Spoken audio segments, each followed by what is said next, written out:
Hello everyone, welcome back to my channel. I'm so excited for today's video because I have read 30 books so far in 2023, and honestly it has been so amazing and I'm just so happy to be in my book era and I never want to leave it ever again. Straight up, booktok is like all is like why this all happened. It changed my life and I'm just so excited to be back into reading because I used to read all the time when I was in middle school and high school, and that's like honestly all I did. I was never like an outdoor girly, anything like that. Like I just wanted to read, and I know that sounds kind of cliche, but honestly it is just so true. And I feel like I read so much, especially in high school.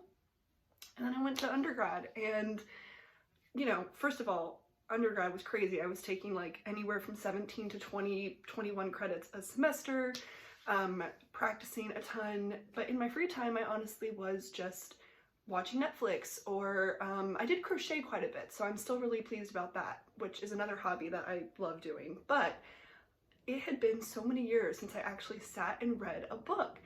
And booktok, man, blew up. You know, I just started getting all these videos across my feed of like, you should read this book, these are the most hyped books, and I was just like, so I started making a TBR of all the books I wanted to read, and I started at the end of 2022, and I think that I read about maybe 10 books at the end of 2022, and that started in about maybe October, so kind of still getting a slow start into it, but 2023 started and this is when I began like officially on my reading journey. So I really wanted to walk y'all through the books that I've read so far, my thoughts, how I've been able to read so much, and yeah, I'm just like super excited. So let's get into it. All right, so I have 30 books that I read this year, like I said, so I will try to go through them as quickly as possible just so I don't keep y'all here for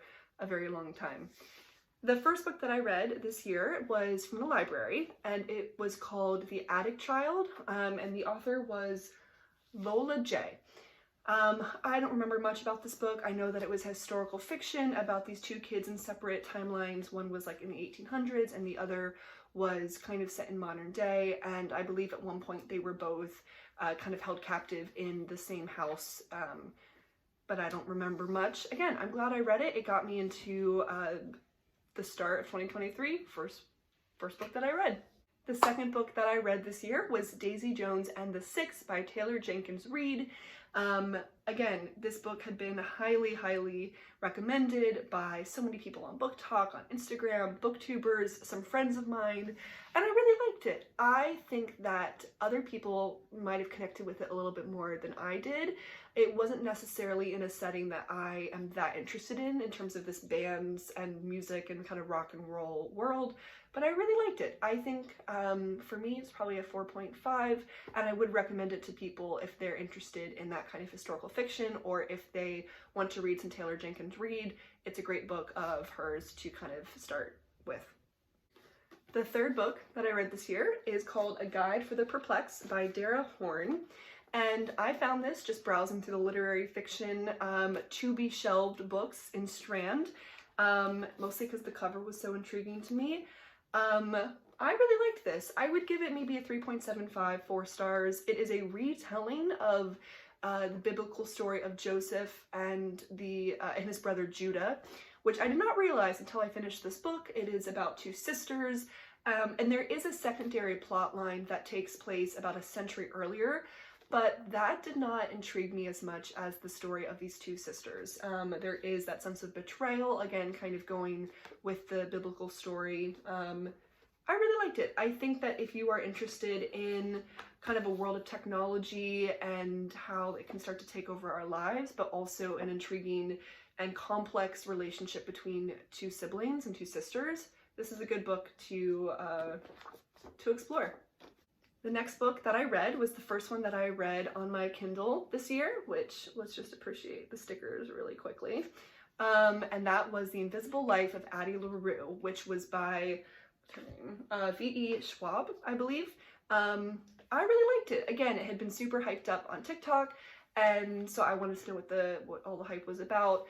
I think that the story of this woman who really truly is an invisible life, she disappears from everyone's memory the second that she leaves a room, is a really intriguing premise.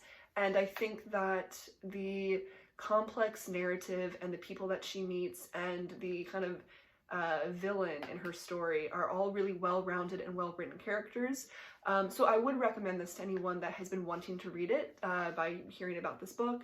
For me, I'd say it was about a 4-star read, but I would recommend it.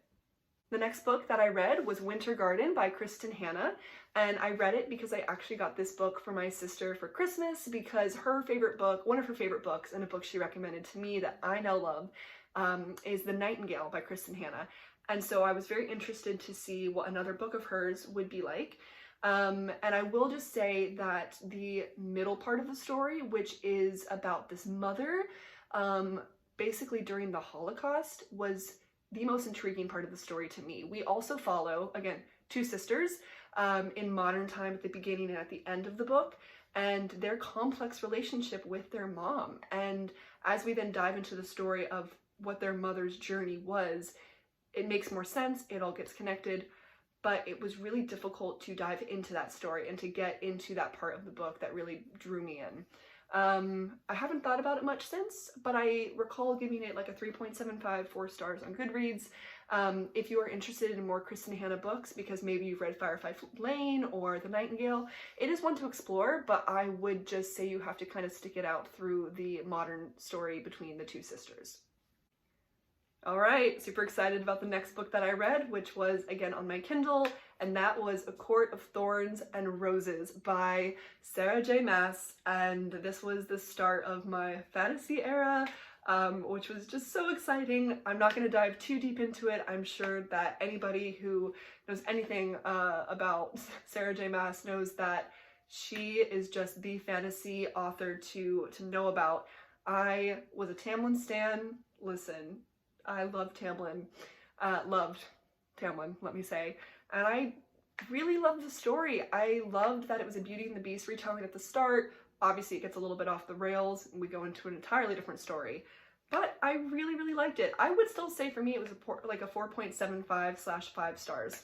Okay y'all, the next book that I read, one of the most popular books of 2022, Lessons in Chemistry by Bonnie Garmis. This is a large print edition that I found at Goodwill for $2, and so your girl had to pick it up. I won't get into it too much. I really did enjoy this. I'm looking forward to seeing it. I believe it's going to be a show or a movie on Apple TV, so I'm looking forward to that and how they're going to interpret this story. I will just say that I think Elizabeth Zott, who is our main character, was really well written, and her struggles as trying to be a scientist in the 1960s and being a single mother was really intriguing. And I will just say this, my favorite character was 630. And you just have to know the book to know who that is. Okay, the next book that I read is probably one of my favorites of the year so far, / definitely in some of my favorite books of all time. And that is Book Lovers by Emily Henry. I could go into a very deep analysis as to why I love this book so freaking much. All I will say is I read it, and then I just reread it recently a few days ago in one day because I wanted to annotate it. And I have recommended this book to my sister, to friends, to everyone that I know, because while this book has very mixed reviews on Goodreads, to me, this is like a 6 stars.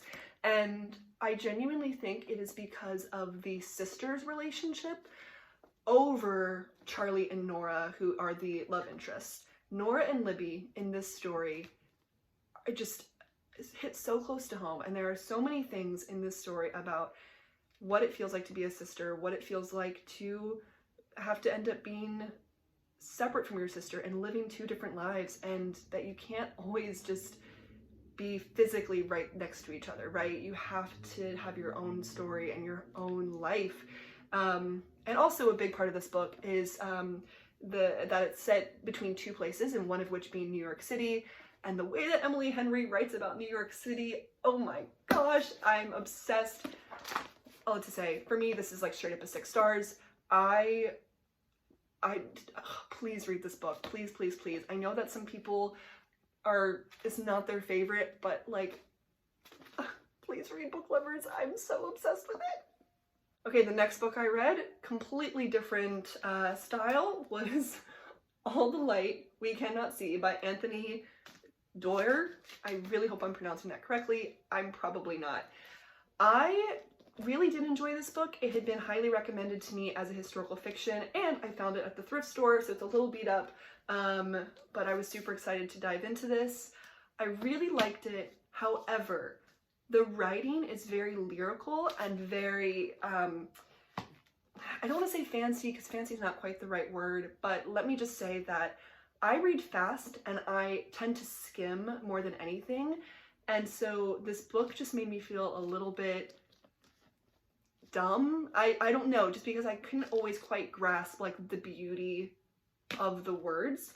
That does not mean that it is not an incredible book, and I was still able to fully understand the story. I just think that for me personally, it was a little bit too well written, maybe is the right word. And so it might require me to do a reread to really see if I can understand exactly what Anthony was trying to say in this book.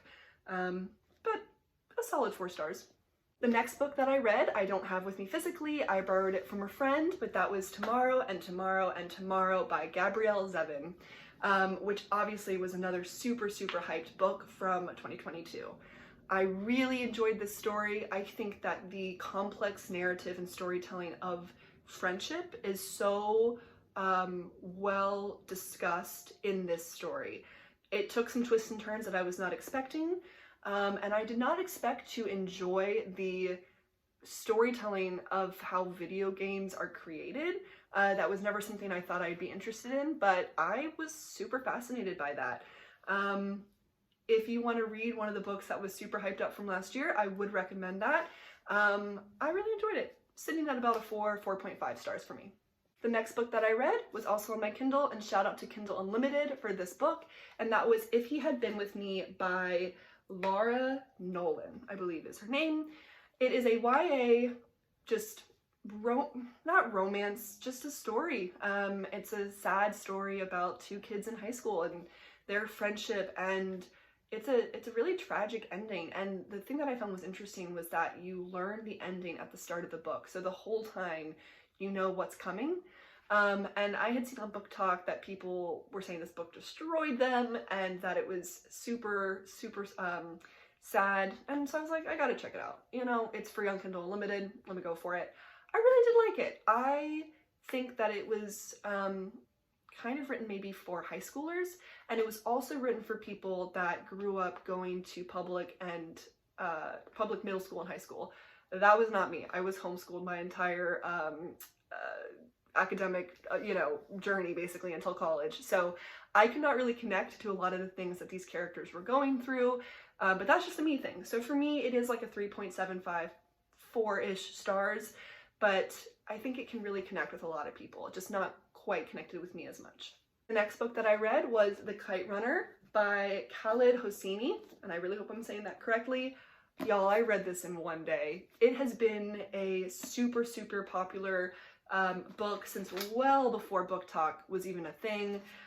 It was recently a play on Broadway, which I'm so devastated I did not get the chance to see. It was just on when I was in the height of school, and so I did not have the time.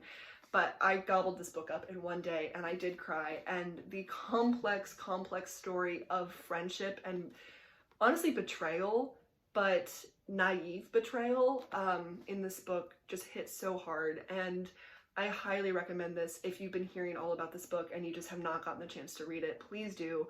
It is so impactful, and I would highly, highly recommend this book. This is definitely a 4.5, maybe 5 stars for me. All right, the next 4 books that I read, again, were on my Kindle, and that is the rest of the ACOTAR series by Sarah J. Maas. So that was A Court of Mist and Fury, A Court of War and Ruin, the novella A Court of Frost and Starlight, and A Court of Silver Flames. overall, this entire series for me is a 5 stars. I really just obviously dove straight in and just had to get through all of these books. Shout out to my roommate for getting me into the series and getting me into the world of Sarah J. Maas. I loved it, and I have some other friends that have read the books, and we have just been able to talk about it, and I love the memes and the just everything about it that shows up on booktok is so funny to me. But I genuinely really love the story. It went on many directions that I did not expect, but I was very invested throughout the whole journey, and I think that it's very well written. I think that the characters overall are pretty well developed. I am now a Rhysand like stan. Obviously Tamlin is whatever, you know, at this point.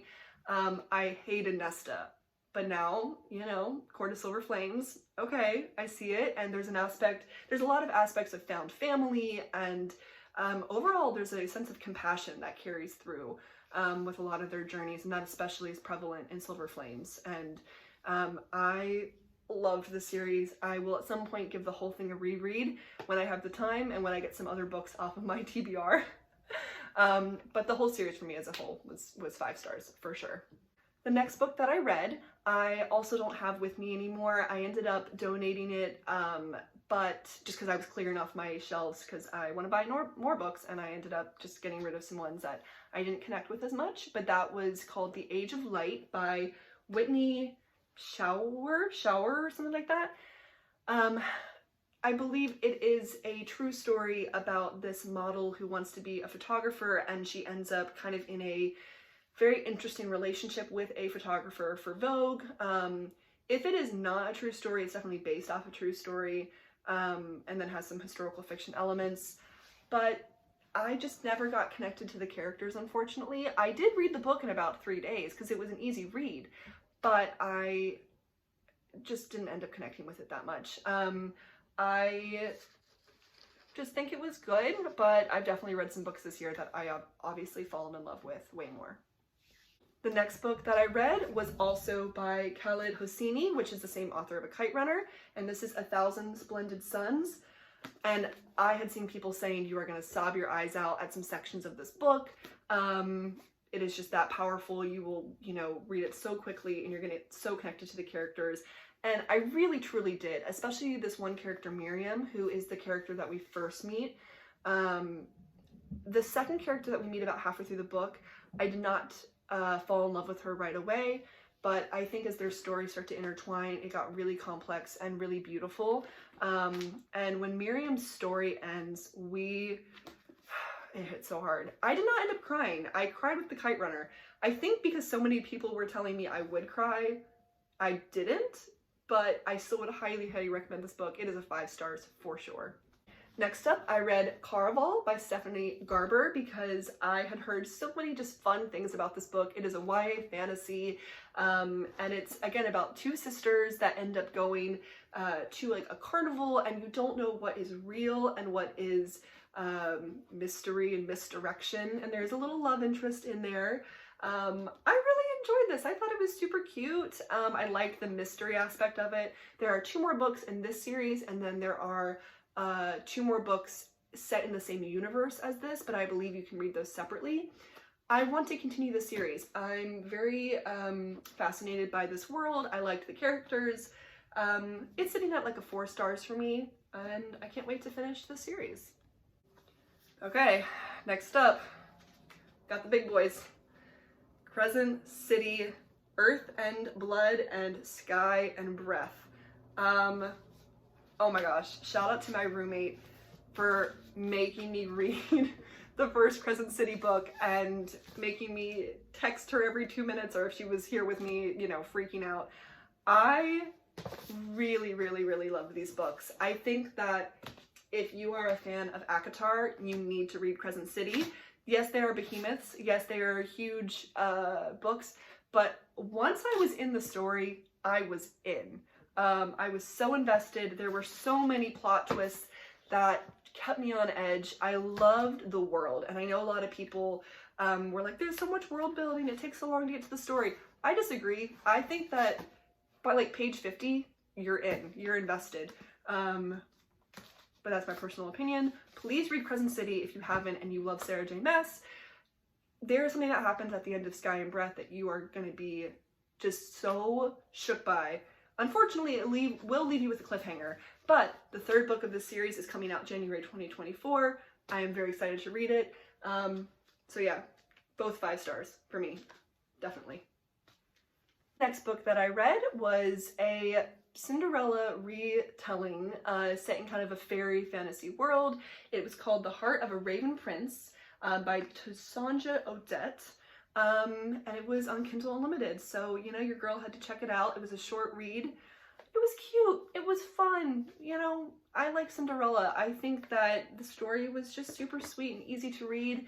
I'm not going to read the other books in the series just because it didn't hook me, I think, as much as it could have, but it was cute. 3.75, 4 stars. Fun little book. The next book that I read was Beach Read by Emily Henry. I went back into my Emily Henry phase. I really, really liked this book. For a lot of people, this is their favorite Emily Henry book. I really did like it. I think that I would need to give it a reread to see what else I can get from this story. Personally, I liked Book Lovers better, so I think that I was holding this to that standard. But I did really enjoy it. I liked the characters a lot. I think that they're two very interesting people with their own stories, and I did like that they have to end up writing each other's genre of books since they're both authors.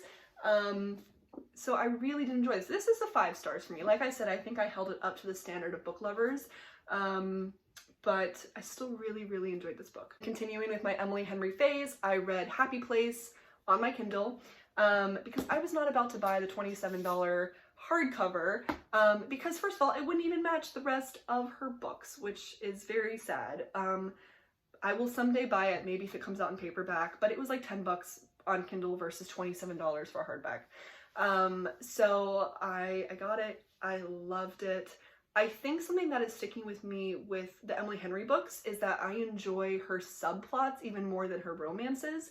And in Happy Place, there is a lot of found family aspect with her friends, and we really dive into those relationships as well as the main 2 characters, obviously. I did think that their story was very interesting, but I think the found family aspect is what really hit home for me.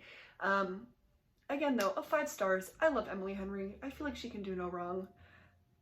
You know, we love her. We stan her in this home.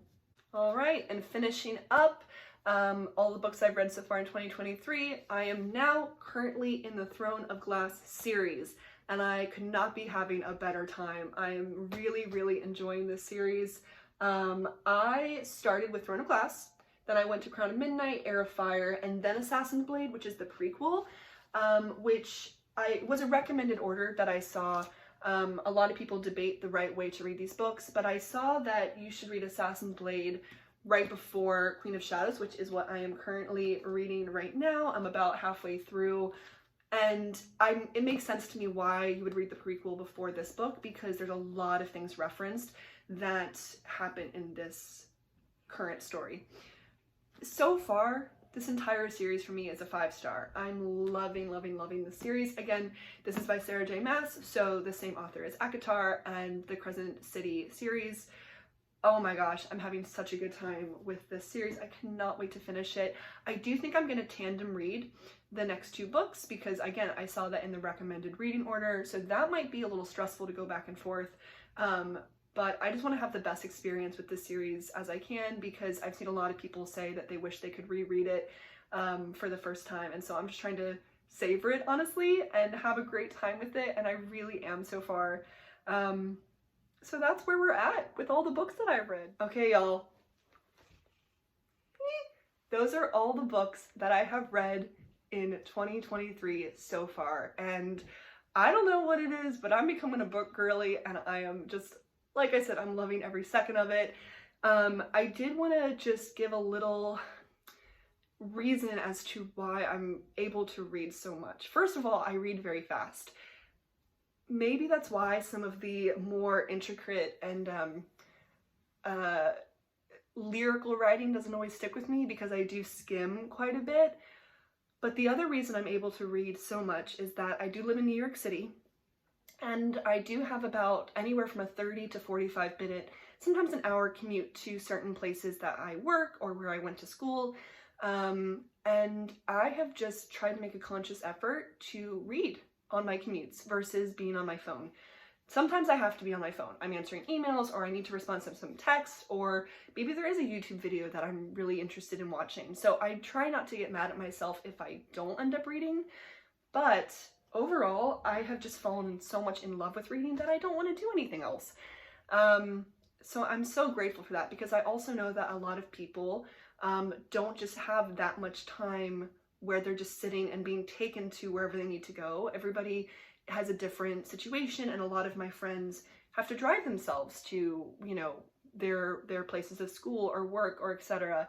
And so I think that I'm in a bit of a unique situation here where I have been able to just read and been given that time, honestly, out of necessity, just because I have to get where I need to get. So I know that's not everybody's situation, and I understand that, and I'm very grateful that I have the time to read, and I'm looking forward to continuing this journey and to just read more. I'm a book girly now. Oh my gosh. Thank you everyone for watching my video. I know this was a lot of books to go through, but I really hope you guys enjoyed. I really want to do more book related videos, but also to just get back into my channel. You might see some Harp related stuff. You might see some New York stories, some vlogs. I don't really know what I'm gonna do, but I just know that I'm kind of in the mood to get back into this channel, y'all, and thank you to anyone who is still subscribed, and I look forward to anybody new that's gonna come and join